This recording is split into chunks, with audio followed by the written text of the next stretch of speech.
오늘 이 아침 하나님께서 주시는 말씀 예레미야 42장 1절로 14절의 말씀, 하나님 말씀 한 절씩 교독하겠습니다. 이에 모든 군대의 장관과 가레야의 아들 요하난과 호사야의 아들 여사냐와 백성의 작은 자로부터 큰 자까지 다 나와 선지자 예레미야에게 이르되, 당신은 우리의 간구를 들으시고 이 남아있는 모든 자를 위하여 당신의 하나님 여호와께 기도하소서. 당신이 목도하시거니와 우리는 많은 중에서 조금만 남았사오니 당신의 하나님 여호와께서 우리의 마땅히 갈 길과 할 일을 보이시기를 원하나이다.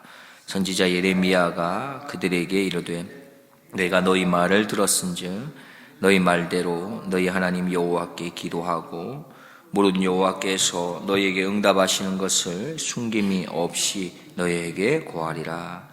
그들이 예레미야에게 이르되, 우리가 당신의 하나님 여호와께서 당신을 보내사 우리에게 이르시는 모든 말씀대로 행하리이다. 여호와는 우리 중에 진실무망한 증인이 되시옵소서. 우리가 당신을 우리 하나님 여호와께 보냄은 그의 목소리가 우리에게 좋고 좋지 아니함을 물론하고 청종하려 함이라. 우리가 우리 하나님 여호와의 목소리를 청종하면 우리에게 복이 있으리이다. 10일 후에 여호와의 말씀이 예레미야에게 임하니 그가 가레야의 아들 요하난과 그와 함께 있는 모든 군대 장관과 백성의 작은 자로부터 큰 자까지 다 부르고 그들에게 이르되, 너희가 나를 보내어 너희의 간구를 이스라엘의 하나님 여호와께 드리게 하지 아니하였느냐? 그가 가라사대, 너희가 이 땅에 여전히 거하면 내가 너희를 세우고 헐지 아니하며 너희를 심고 뽑지 아니하리니 이는 내가 너희에게 내린 재앙에 대하여 뜻을 돌이킴이니라. 나 여호와가 말하노라. 너희는 그 두려워하는 바벨론 왕을 두려워 말라. 내가 너희와 함께하여 너희를 구원하며 그의 손에서 너희를 건지리니 두려워 말라. 내가 너희를 긍휼히 여기리니 그들도 너희를 긍휼히 여기게 하여 너희를 너희 본향으로 돌려보내게 하리라 하셨느니라. 그러나 만일 너희가 너희 하나님 여호와의 말씀을 순복지 아니하고 말하기를 우리는 이 땅에 거하지 아니하리라 하며 또 말하기를 우리는 전쟁도 보이지 아니하며 나팔 소리도 들리지 아니하며 식물의 핍절도 당치 아니하는 애굽 땅으로 결단코 들어가 거하리라 하면 잘못되리라. 아멘. 우리는 어저께 새벽에 살펴본 것처럼 이스마엘의 악행으로 인해서 바벨론이 세웠던 총독 그다랴가 죽게 되고, 심지어 예루살렘으로 순례를 온 80명 중에 70명을 죽게 만듭니다. 그리고는 미스바에 남아있던 모든 백성들을 이끌고 암몬으로 향하고 있게 되죠.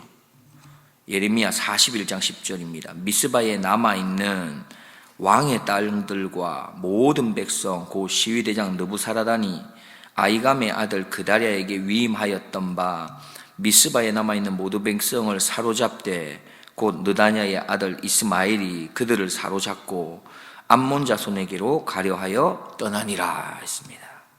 자, 이런 소식을 듣게 된 요하난 그리고 모든 군대 장관이 이 이스마엘의 악행을 가만히 두고 볼 수가 없다고 판단을 하고 그들 이스마엘과 싸우러 향합니다. 그리고는 포로를 구출해내고 그리고는 게롯 기맘에 머물게 되죠. 그 내용이 41장 16, 17절입니다.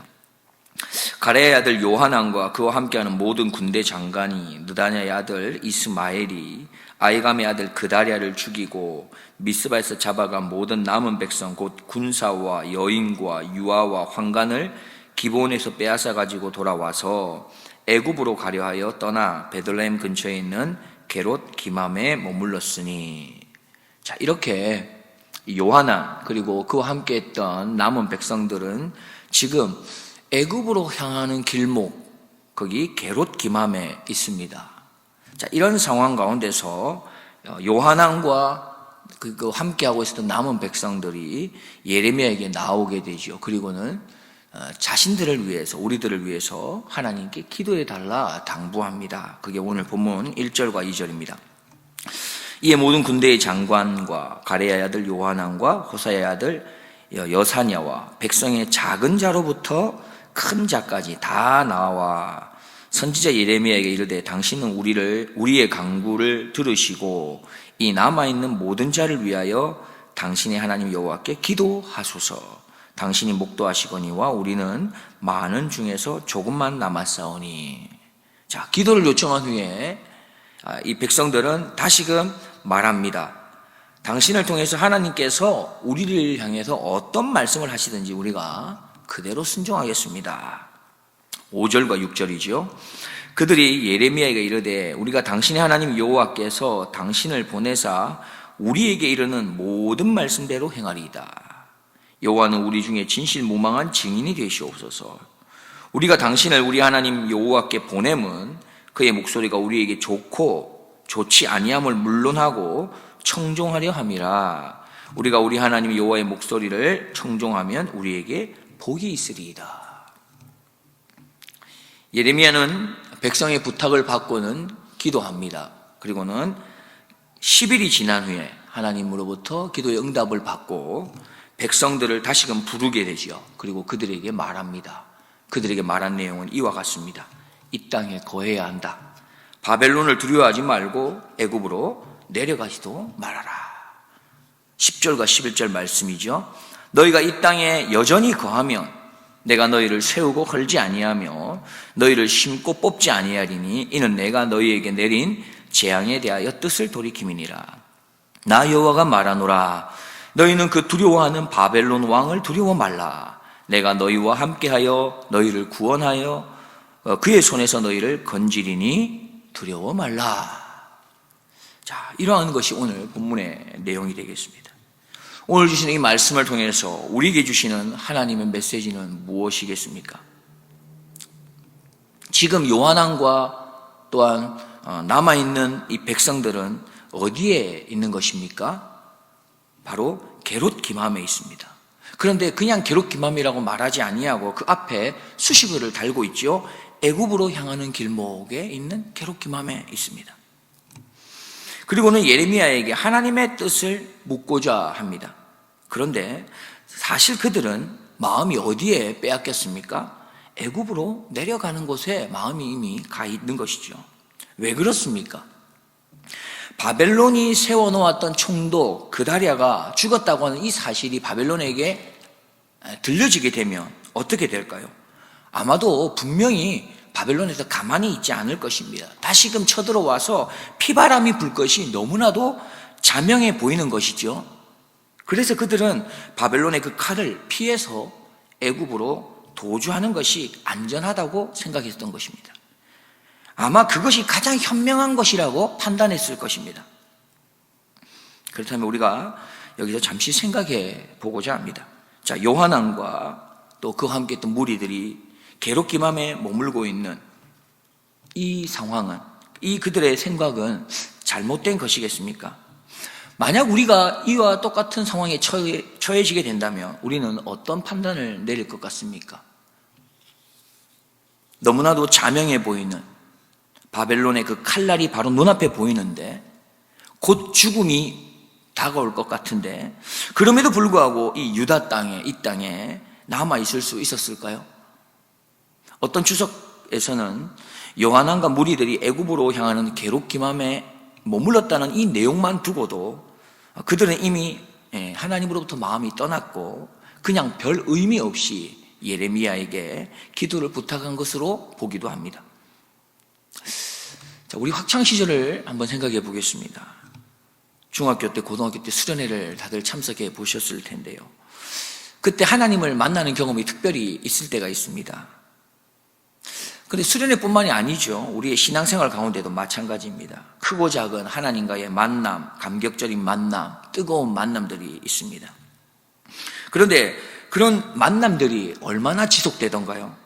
학창시절 수련회에서 받았던 그 은혜가 수련을 마치고 집으로 돌아와서 하루 이틀 3일, 길면 일주일, 한 달, 그런데 다시금 똑같은 우리의 일상의 모습으로 돌아갔던 우리의 모습들을 기억할 겁니다. 그리고 지금은 자녀들 아니면 손주들의 모습을 보면서 수련회를 다녀와서 참 변화되어 있는 그런 모습을 잠깐 경험을 하지요. 그러나 그것이 그렇게 길지 않습니다. 또 돌아갑니다. 예전의 모습으로. 자, 그렇다면 수련회에서 우리가 만났던, 아니 우리의 자녀들이나 손주들이 만났던 그 하나님과의 만남은 거짓입니까? 하나님과의 그 만남을 통해서 얻었던 감동과 그 뜨거움은 진짜가 아닌 것일까요? 우리는 감히 이렇게 말할 수 있을 것 같습니다. 우리가 만났던 그 하나님은 참이었다고, 진짜였다고 말입니다. 수련회 뿐이겠습니까? 예배 시간을 통해서 혹은 찬양을 통해서 때로는 기도 시간을 통해서 아니면 어떤 교우들과의 관계를 통해서 우리는 하나님과의 만남을 경험하고 또 하나님의 찾아오심, 그 하나님의 특별히 깨닫게 하시는 것들을 우리는 경험합니다. 그리고 우리는 말할 수 있습니다. 그때 만났던 그 하나님이 진짜라고 말입니다. 그래서 우리는 이렇게 말할 수 있을 것 같습니다. 우리들은 참 순간순간 하나님과 관계하는 그 은혜의 자리에 있으면서 하나님의 전능하심, 또 하나님의 그 뜨거운 사랑하심, 그 하나님의 위로와 평안을 우리는 경험한다고 우리는 말할 수 있을 겁니다. 그런데 또한 순식간에 또 하나님과 그 가까이 관계하는 그 은혜의 자리에서 벗어나서 하나님과 멀어진 곳으로 향하여 있는 우리의 모습들도 있다는 것을 우리는 그렇게 말할 수 있겠죠. 우리가 잘 알고 있는 선지자 엘리야는 하나님과 깊은 관계 속에서 850대 1이라고 하는 어마어마한 갈멜산의 싸움에서 대승을 거두지 않습니까? 그렇게 하나님과 깊은 만남 가운데 하나님의 큰 일에 쓰임받지 않습니까? 그런데 얼마 시간이 지나지 않아서 한 여인 이세벨이 말했던 그 한마디 말에 두렵고 떨어서 도망갑니다. 심지어 로뎀나무 아래에서 죽기를 구하기까지 합니다. 이러한 모습을 보면 엘리야가 정말 하나님과 깊은 관계 속에서 대승을 거두었던 선지자가 맞는 것일까라는 생각이 들 정도입니다. 다시 본문으로 돌아가서 요한왕과 무리들의 이 마음은 분명 애굽으로 향해 있었던 것은 분명합니다. 그래서 그들은 애굽을 향하는 길목 게롯 기맘에 머물렀지요. 그럼에도 불구하고 그들의 마음 한 구석에 작은 신앙의 몸부림이 있었던 것은 아닐까 생각해 봅니다. 자신들의 생각이 맞는 것일까? 하나님께 묻고자 하는 마음이 있었습니다. 만약 그들이 이런 조금이라도 이런 신앙의 몸부림을 가지고 있지 않았더라면 예레미야의 그 기도의 응답을 받기 위해서 10일이라고 하는 꽤 긴 시간을 아마 기다리지 못했을 겁니다. 바벨론이 세운 유다 총독 그다랴가 죽었다는 이 소식이 바벨론에게 알려지게 되면 즉시 바벨론의 칼이 그들을 향해 올 것을 그들이 어찌 몰랐겠습니까? 그렇다고 한다면 그들은 마음이 얼마나 조급한 상황이었겠습니까? 어쩌면 그들에게 하루는 정말로 너무 긴 시간이었을지 모릅니다.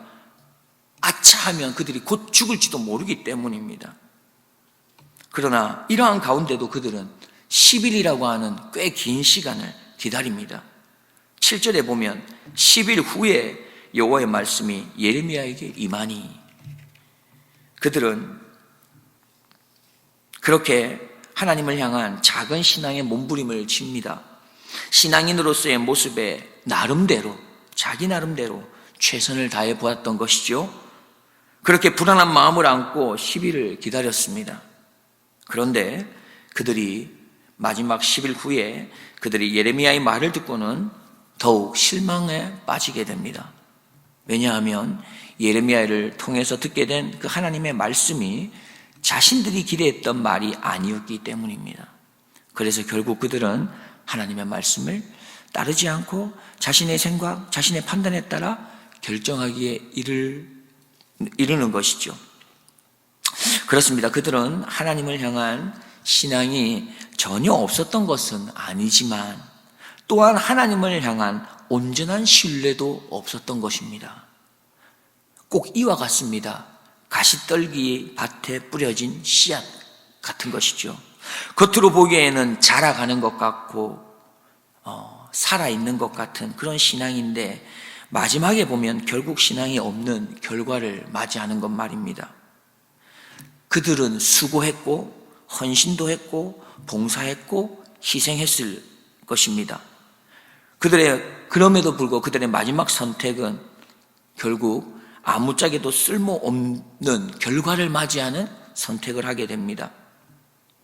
우리는 기억해야겠습니다. 지금 우리의 신앙의 걸음이 많은 헌신이나 봉사, 희생의 걸음이었다 할지라도 이 걸음이 마지막까지 하나님의 말씀에 순종하는 그 결과를 맞이할 수 있을 때에 참된 열매가 우리에게 맺혀진다는 것이죠. 원하옵기는 우리는 다시금 이렇게 고백해야겠습니다. 하나님, 우리는 연약한 존재들입니다. 순간순간 언제 넘어질지 모르는 연약한 존재임을 고백해야겠습니다. 그리고는 우리는 모든 것을 가능케 하시는 온전한 그 하나님의 도우심을 간구해야 하는 것이죠. 전적으로 그리고 우리는 하나님을 신뢰하기로 다시 한번 결단해야 합니다. 하나님의 말씀만이 참 진리이고 참 생명이 됨을 다시 한번 우리는 알고 그렇게 하나님 말씀에만 순종하기로 결단하며 나아가는 복된 우리의 걸음이 되기를 주님의 이름으로 축복드립니다. 우리 기도하겠습니다. 하나님 아버지, 감사합니다. 우리를 사랑하셔서 날마다 말씀으로 우리에게 찾아와 주심을 감사드립니다. 우리도 우리의 살아가는 걸음걸음 세상의 소리가 아니라 하나님의 말씀의 소리에 귀를 기울이게 하옵소서. 세상이 추구하는 그럴싸한 소리에 혹은 나의 지식, 나의 경험에 근거한 여러 가지 꽤 괜찮다고 생각하는 그 소리에 귀를 기울이지 말게 하옵소서. 오직 말씀이 통치하고 다스리고 지배하는 나의 걸음걸음이 되도록 성령 하나님 나를 도와 주시옵소서. 감사드리오며 나의 힘이시고 도움이시며 나의 인도자가 되시는 구주 예수 그리스도의 이름으로 기도드리옵나이다. 아멘.